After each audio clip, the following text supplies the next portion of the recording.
instructions from the political leadership. मुझको ऐसा लगता है. Right at the moment with us from the BJP we have Mr. Gowde. Gowde साहब इस वक्त हमारे साथ हैं. Gowde साहब नमस्कार. नमस्कार नमस्कार. जय Siya Ram. How are you Pradeep Gawade साहब? बड़े दिनों के बाद आपसे मुलाकात हो रही है एक बार फिर चैनल के ऊपर. जय सिया राम. हर हर महादेव. स्वागत है आपका. हर हर Mahadev. I am very fine sir. तो दक्षिण में भारतीय जनता पार्टी बहुत काम कर रही है. मोदी जी का जो साउथ थ्रस्ट जो है वो जबरदस्त है. So what do you expect will happen sir in these 5 states? ये 5 स्टेट में, साउथ के जो 5 स्टेट हैं, कर्नाटक, तेलंगाना, आंध्र प्रदेश, तमिलनाडु, केरल, इसमें ज्यादातर बीजेपी की जो सीट्स आई हैं वो ज्यादातर कर्नाटक से आई हैं.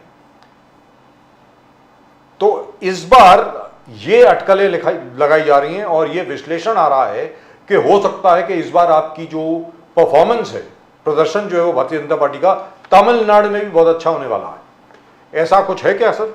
आपके पास कोई खबर है इसके बारे में प्रदीप गावड़े साहब? जरूर है. आपकी जो इंफॉर्मेशन है वो बहुत दुरुस्त है और मुझे लगता है आपकी इंफॉर्मेशन का आधार जिस प्रकार की यात्रा वहां के जो हमारे स्टेट प्रेसिडेंट है अन्नामलाई उन्होंने की है और उसको जिस प्रकार का जनता का रिस्पांस मिला है, तो वो अपने आप में एक उदाहरण है कि बीजेपी वहां पे ग्रो कर रही है. और फर्स्ट टाइम हम बहुत दिनों के बाद वहां पे किसी मेजर पार्टी के अलायंस के सिवाय लड़ रहे हैं. हमारा इस इलेक्शन में ना ही एआईडीएमके के साथ अलायंस है, ना ही डीएमके के साथ अलायंस है. तो इस इलेक्शन में आई एम श्योर कि हमारी पार्टी अपना खुद का स्पेस वहां पे तैयार करेगी. हमें हिस्ट्री में वहां पे 1-2 सीट मिली है, लेकिन हमें उम्मीद है इस बार हमको बहुत अच्छी सीटें वहां पे मिलेगी. और जिस तरीके से हमारे जो वहां के स्टेट प्रेसिडेंट है अन्नामलाई, उन्होंने कहा है कि आप शॉक मत हो जाइए अगर हमारा वोट परसेंट 25% के आसपास होगा. तो ये कॉन्फिडेंस है हमारे वहां के स्टेट प्रेसिडेंट का कि हम वहां पे एटलीस्ट 25% वोट हम वहां पे लेंगे. अगर 25% वोट शेयर आपका होता है तो मिनिमम 5 सीट तो आती है सर आपकी तमिलनाडु में. जी. और अगर 4 या 5 सीट वहां से आ गई, बाप रे बाप, मतलब पूरी जो द्रविडियन पॉलिटिक्स है वो उल्टी हो जाएगी बिल्कुल. मतलब you would have turned it on its head. वो तो फैंटास्टिक हो जाएगा. लोग परेशान है, तमिलनाडु के लोग परेशान है. इन्होंने बहुत सालों से एआईडीएमके का और डीएमके का रूल देखा है. और जब भी ये दोनों पार्टीज क्राइसिस में होती है, जब भी इनके खिलाफ वहां की जनता में रोष होता है, तो वो फिर से नॉर्थ अगेंस्ट साउथ, फिर द्रविडियन मूवमेंट को फिर एक बार जागरूक करने का, एंटी हिंदू मूवमेंट फिर से एक बार तैयार करने का प्रयास तमिलनाडु में करते हैं.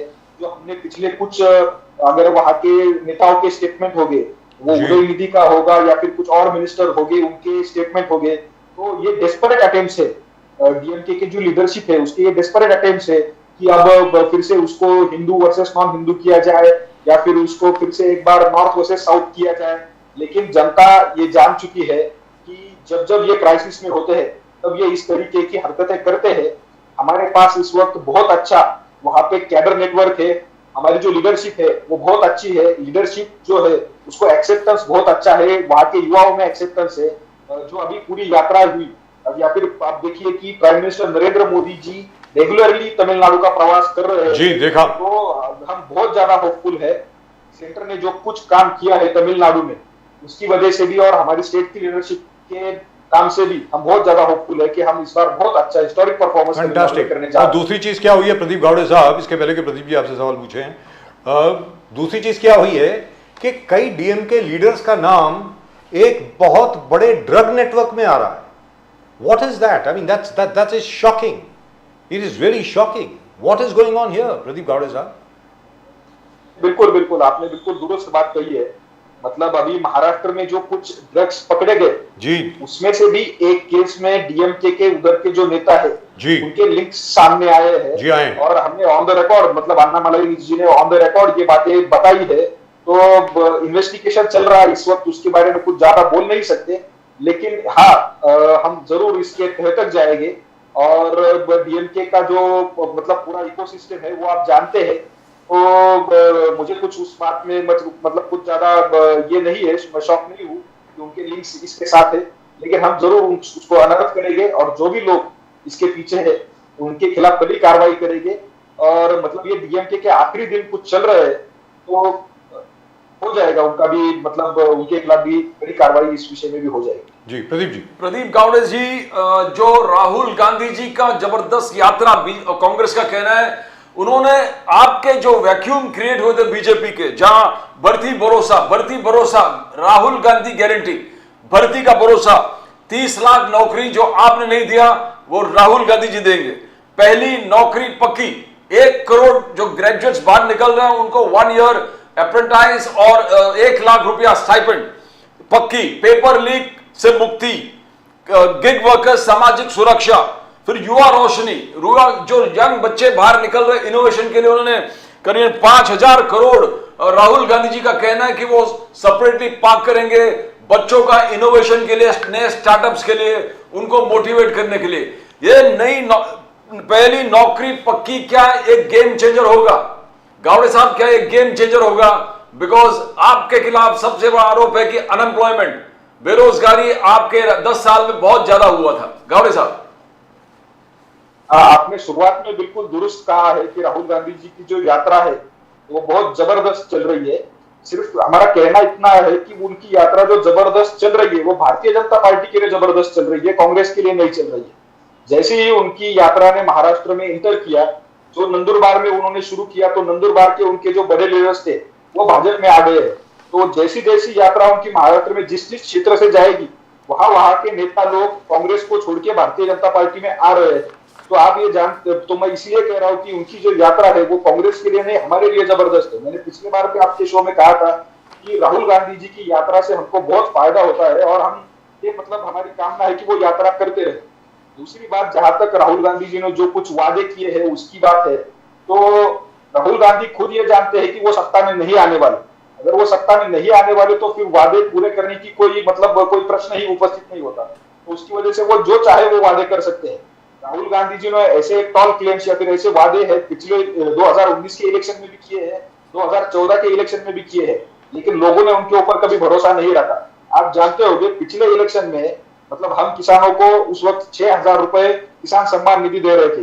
राहुल गांधी जी ने यह वादा किया था कि वो किसानों को 72,000 रुपए देंगे, पर ईयर 72,000 रुपए किसानों को देंगे। लेकिन फिर भी किसानों ने राहुल गांधी के इस वादे को देखकर उनको वोट नहीं किया। राहुल गांधी को यह है कि अभी कुछ न कुछ वादे करेंगे। जहां तक अभी आपने ये कहा कि भर्ती की बात, तो महाराष्ट्र में, अभी मैं पूरे देश का भी बता सकता हूँ, लेकिन महाराष्ट्र में हिस्टोरिक भर्ती सरकारी पोस्ट के लिए हमारी अभी एकनाथ शिंदे जी की और देवेंद्र फडणवीस जी की सरकार ने की है।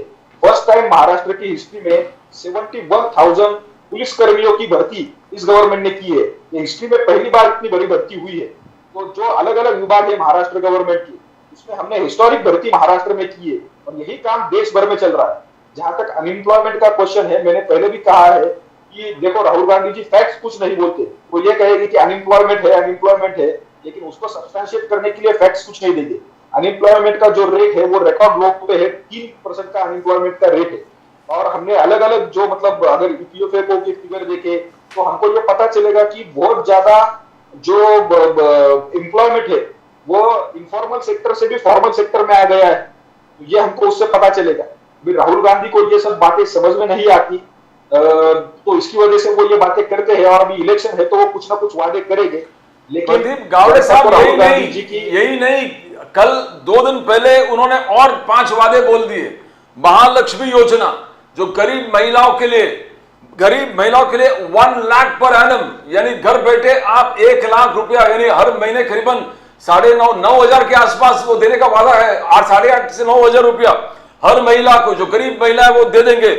आधी आबादी पूरा हक, 50% reservation, 50 in central jobs for women, जो सेंट्रल का जॉब्स है, गवर्नमेंट का जॉब्स है, 50% वुमेन के लिए रिजर्व करेंगे। शक्ति का सम्मान, आशा, आंगनवाड़ी, मिड डे वर्कर्स, जो मिड डे वर्कर्स है उनका भोजन और हर चीज का व्यवस्था। फिर सावित्रीबाई फुले, एवरी डिस्ट्रिक्ट में वुमेन हॉस्टल। तो गावड़े साहब, मैं और बजाज साहब वही चर्चा कर रहे थे कि ये 1 लाख रुपया महिला को देना, बिकॉज हम देखा केजरीवाल जी ने 1,000 रुपया दिया, कर्नाटक में 1,000 रुपया दिया, ये 1,000 8 गुना बढ़ गया है। 8,000 8,500 देने का वादा है हर महीने और हर महीने। और प्रदीप जी, सभी महिलाओं को, यस, देश की सारी महिलाओं को, मतलब गुड लॉर्ड, ये तो अगर आप प्रदीप गावड़े साहब, जो प्रदीप जी ने आपसे अभी पूछा, एक सेकंड, जो प्रदीप जी ने आपसे अभी पूछा उसका फिगर क्या आता है, मेरे कैलकुलेटर में आता नहीं है। जीरो कितने जीरो होते हैं उसमें मुझे मालूम नहीं है, आपको मालूम है क्या?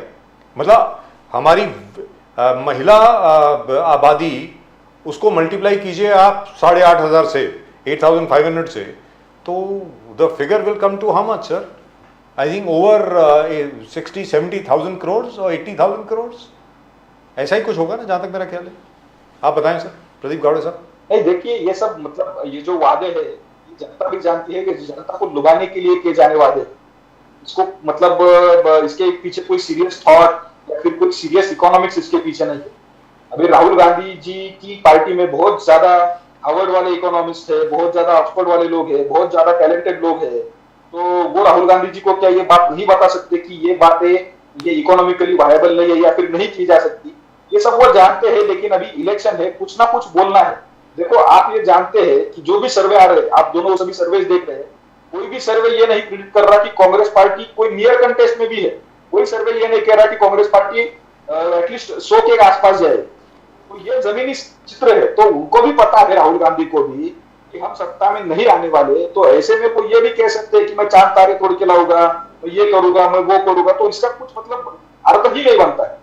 तो इसके पीछे अगर उनको कोई पूछे कि इसके पीछे क्या इकोनॉमिक्स है, आप कैसे दोगे इनको, या फिर चलो आप दोगे, ये बात कर रहे हैं जहां पे आपकी सरकारें है या फिर जहां पे आपकी सरकारें थी, वहां पे जो जो वादे आपने किए थे वो वादे आपने पूरे किए हैं क्या? नहीं किए। अगर राजस्थान की उनकी सरकार ने उन्होंने जो वादे किए वो पूरे किए होते तो राजस्थान की उनकी सरकार नहीं जाती। छत्तीसगढ़ की सरकार की उन्होंने जो वादे किए थे वो अगर पूरे किए होते, जैसे राहुल गांधी बता रहे, आज बोल रहे हैं, तो छत्तीसगढ़ की उनकी सरकार नहीं जाती। कर्नाटक में भी अभी उनकी सरकार बनी है, तो उनके जो चीफ मिनिस्टर है वो दिल्ली जाते हैं और बोलते हैं हमको पैकेज दो, इसके लिए हमको पैसा दो, उसके लिए हमको पैसा दो।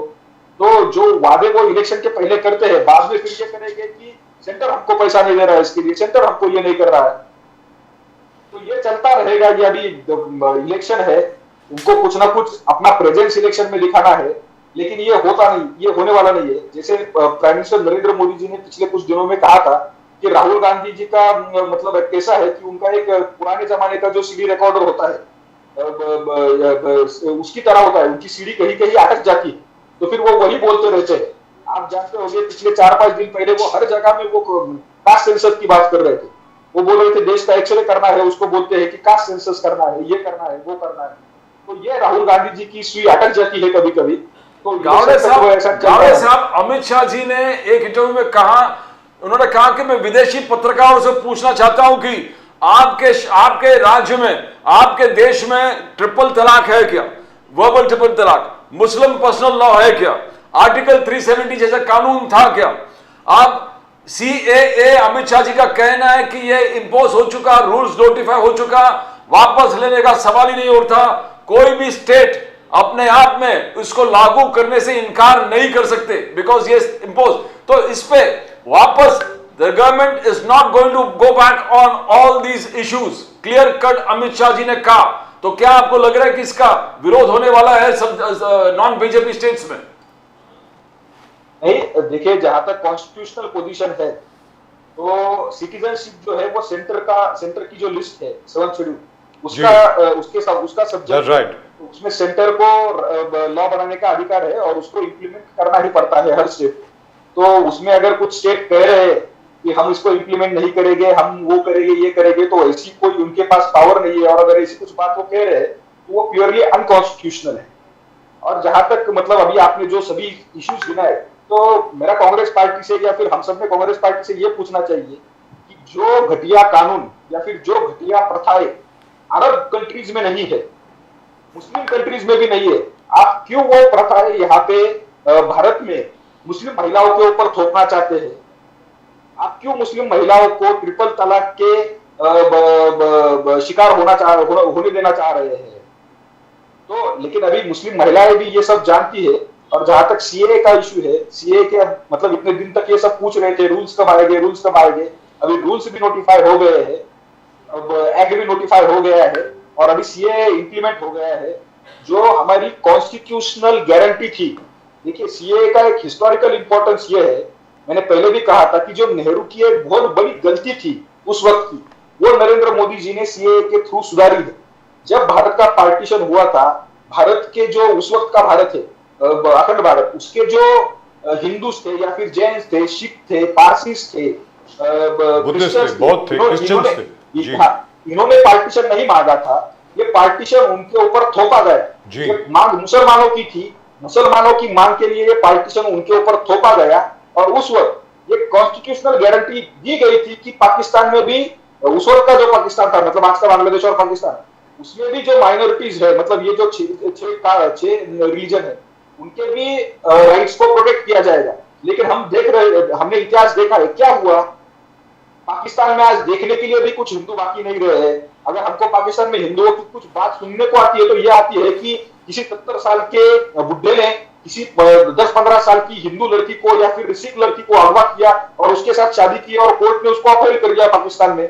वही बातें हम बांग्लादेश के बारे में सुनते हैं। तो क्या कांग्रेस की या फिर ये जो पूरी इकोसिस्टम है जो सीए को विरोध कर रही है, उनका यह मानना है कि इस तरीके से अमानवीय जो व्यवहार हिंदुओं के साथ या फिर इन 6 धर्मों के साथ नेबरिंग इस्लामिक कंट्रीज में हो रहे हैं, वो होने देने चाहिए? क्या इन लोगों का मानना यह है कि तालिबान का जो रूल है वो वापस अफगानिस्तान में आया और वहां से सिख भाग के आ गए भारत में, उनको वहीं पे मरने के लिए छोड़ देना चाहिए था?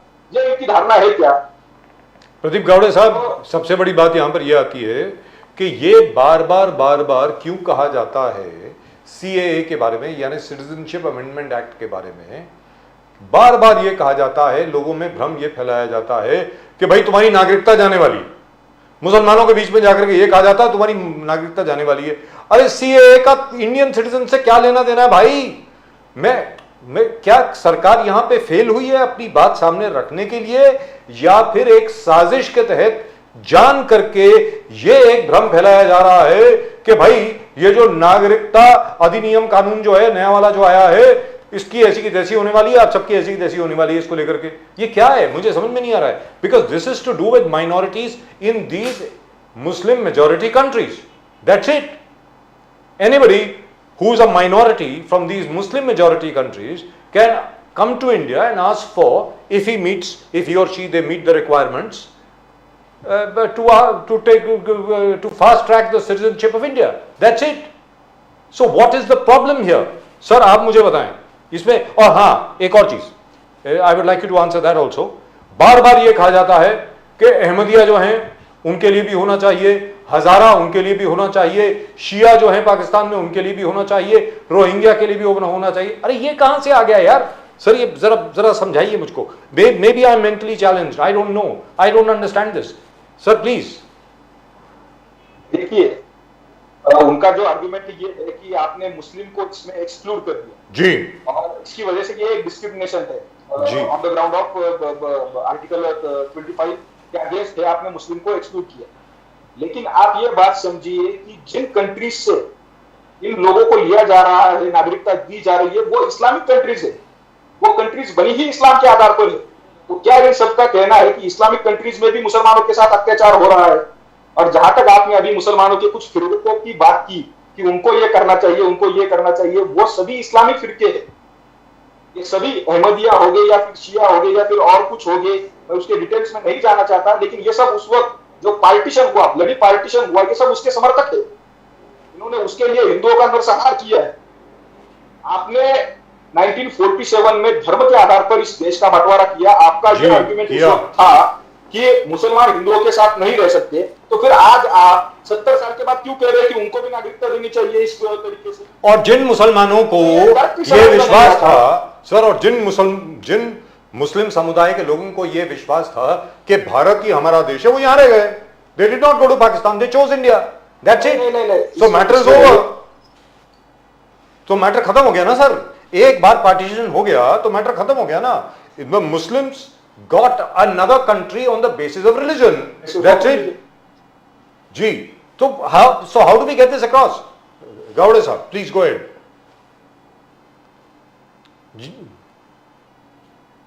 जी गावड़े साहब बोलिए। बिल्कुल दुरुस्त बात कही है आपने अभी। जब इस देश का बंटवारा धर्म के आधार पर हुआ, जी, आपने ही मांगा था, उसके आधार पर हुआ, तो आप आज उठकर फिर से ये कैसे कह सकते हैं कि हमको यहाँ पे आप मुसलमानों के साथ डिस्क्रिमिनेशन कर रहे हैं? दूसरी आपने जो अभी बात कही थी उसमें एक शब्द था कि फास्ट ट्रैक। ये जो कानून है वो 2014 के पहले ये जो 6 धर्मों के लोग भारत में आए उनको नागरिकता देने के लिए फास्ट ट्रैक करने के लिए कानून है। बाकी भारत की नागरिकता के लिए जो नेचुरलाइजेशन का प्रोसेस है उसके थ्रू जो नागरिकता जिसे किसको भी चाहिए, पाकिस्तान के मुसलमान को चाहिए, अफगानिस्तान के मुसलमान को चाहिए, बांग्लादेश के मुसलमान को चाहिए, वो उसको अप्लाई करने का अधिकार है। जी बिल्कुल। किसी ने, आप जानते होंगे अदनान सामी करके वो बहुत बड़ा सिंगर था, उसको नेचुरलाइजेशन के बेसिस पर कुछ दिन पहले नागरिकता दी गई भारत। जी दी गई, करेक्ट। उसका प्रोसेस तो अपना वो तो अलग प्रोसेस है, दैट्स अ डिफरेंट प्रोसेस। सिर्फ ये है कि जिन धर्मों के साथ वहां पे धर्म के आधार पर अत्याचार हो रहे हैं उनको ये इस कानून के तहत फास्ट ट्रैक सिटीजनशिप देनी चाहिए। और उसका कारण भी ये है, ये हमारी कॉन्स्टिट्यूशनल रिस्पॉन्सिबिलिटी है, हम इससे भाग नहीं सकते। क्योंकि भारत के स्टेट ने उस वक्त जो लोग वहां पे रहे, ये जो माइनॉरिटीज है, उनको अश्योर किया था, इंडियन स्टेट ने अश्योर किया था, नेहरू ने अश्योर किया था कि आपके जो फंडामेंटल राइट्स है वो वहां पे पाकिस्तान में प्रोटेक्ट किए जाने चाहिए। अगर वो फंडामेंटल राइट्स पाकिस्तान में प्रोटेक्ट नहीं किए गए हैं तो उसकी रिस्पॉन्सिबिलिटी हमारी है, because we were the party to partition. ये हमारी रिस्पॉन्सिबिलिटी है, पूरी कर रहे हैं। उल्टा ये बात अच्छी है कि जो बात नेहरू ने कही थी कि आपके कॉन्स्टिट्यूशनल राइट्स का वहां पे प्रोटेक्शन होगा, वो नहीं हुआ, तो उसका जो परिमार्जन है वो मोदी कर रहे हैं। उल्टा कांग्रेस पार्टी ने नरेंद्र मोदी जी का आभार मानना चाहिए, अभिनंदन करना चाहिए मोदी जी का। Correct correct. और दूसरी बात मतलब ये बात मतलब ठीक है, अभी वो आज कह रहे हैं मनमोहन सिंह ने इसका समर्थन किया है, आपने उनका पार्लियामेंट का स्पीच सुना होगा जी। अशोक गहलोत मुख्यमंत्री थे, उन्होंने मांग की थी क्योंकि कुछ कॉलोनीज राजस्थान में थी जी, उनको वहां पे नागरिकता देनी चाहिए। गोगोई साहब आसाम में मुख्यमंत्री थे, उस वक्त वहां पे कुछ कॉलोनीज थी बांग्लादेश के जो रिफ्यूजीज आए थे, उनके लिए उन्होंने ये डिमांड की थी। आपके जो प्राइम मिनिस्टर रहे हैं उन्होंने ये डिमांड की है। दुरुस्त बात। गावड़े साहब, आज के तारीख में सुप्रिया सुले फडणवीस साहब को कह रहे हैं कि you have been very inefficient as a home minister. Fadnavis साहब ने शरद पवार साहब को वो जो कहा था कि शेलके जी जो थ्रेटन किया था कि माझा नाव शरद पवार है, मुझे वो रास्ते पर मत लेके जाओ, नहीं तो शरद पवार जी क्या कर सकते। तो फडणवीस जी शरद पवार जी को आलोचना कर रहे थे कि आपको स्टेटमेंट करने की जरूरत नहीं है। सुप्रिया सुले ने कहा स्टेटमेंट करने का इसलिए जरूरत पड़ा कि आप लॉ एंड ऑर्डर को कंट्रोल नहीं कर पा रहे हो। इंक्लूडिंग हर्षवर्धन पाटिल को भी धमकी वाला नोटिस आया, धमकी का थ्रेट आया। अलग अलग नेताओं को वहां से बारामती और पूरे वेस्टर्न महाराष्ट्र, पश्चिम महाराष्ट्र में सबको धमकियां आ रहे हैं। तो Supriya Sule said that mister Fadnavis you are not doing your duty properly. Pradeep Gawade साहब, नहीं, उसके पीछे का सत्य ये है, मतलब सुप्रिया सुले या फिर शरद पवार ने जो कहा था, शरद पवार जी का यहाँ पे लोनावाड़ा में एक कार्यक्रम था, उस कार्यक्रम को 40-50 लोग भी नहीं आए थे, उनकी पूरी इज्जत चली गई थी। उसलिए उन्होंने ये वहां के एमएलए के खिलाफ आरोप किया कि उसने वहां के लोगों को आने नहीं दिया। और फिर शरद पवार ने ये कहा कि मुझे शरद पवार कहते हैं, मैं ये करता हूँ, मैं वो कर सकता हूँ, और आप मुझे ये करने के लिए मजबूर नहीं करिए। अरे ये तो गुंडों की भाषा हुई ना। शरद पवार साहब जो पिछले 50-60 साल में अपनी इमेज बनाई थी महाराष्ट्र में, एक सुसंस्कृत नेता, एक डेमोक्रेटिक नेता, एक कॉन्स्टिट्यूशनल फ्रेमवर्क में काम करने वाला नेता, ऐसी इमेज थी शरद पवार साहब की। तो ये गुंडों की भाषा शरद पवार बोल रहे हैं। तो सुप्रिया सुले चाहती है क्या कि शरद पवार के ऊपर कार्रवाई की जानी चाहिए ऐसी गुंडों की भाषा करने के लिए? जहां तक महाराष्ट्र में लॉ एंड ऑर्डर की मतलब परिस्थिति की बात है, महाराष्ट्र की लॉ एंड ऑर्डर बहुत अच्छी है, बहुत अच्छी लॉ एंड ऑर्डर कंडीशन यहाँ पे है।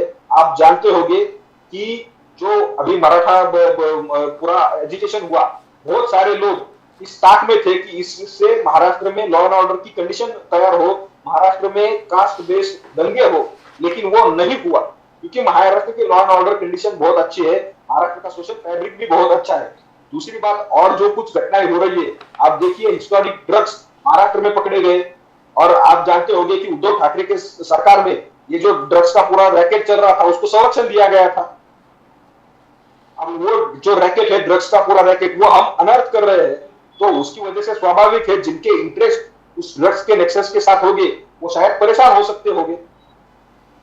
गावड़े साहब, दूसरा चार्ज है कि राहुल गांधी, मल्लिकार्जुन खड़गे बार बार ये कह रहे कि जीएसटी, नोटबंदी, जीएसटी और नोटबंदी से टोटल स्मॉल बिजनेस को आपने डिस्ट्रॉय किया, आपने टोटल स्मॉल छोटे उद्योग को डिस्ट्रॉय कर दिया है। एमएसएमई लगातार बंद हो रहे, जो एम्प्लॉयमेंट जनरेट होने वाला था छोटे छोटे उद्योग से एमएसएमई में, वो नहीं हुआ।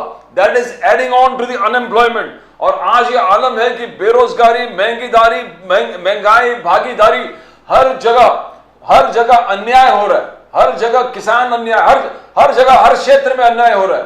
तो क्या ये जीएसटी और नोटबंदी इतना बुरा एक्सरसाइज था गावड़े साहब? बिकॉज आप one nation one tax Modi साहब ग्लोरीफाई कर रहे हैं, बोले it's an achievement, one nation one tax is an achievement as per prime minister Modi, but Rahul Gandhi खड़गे साहब बोल रहे हैं कि it has been utter failure.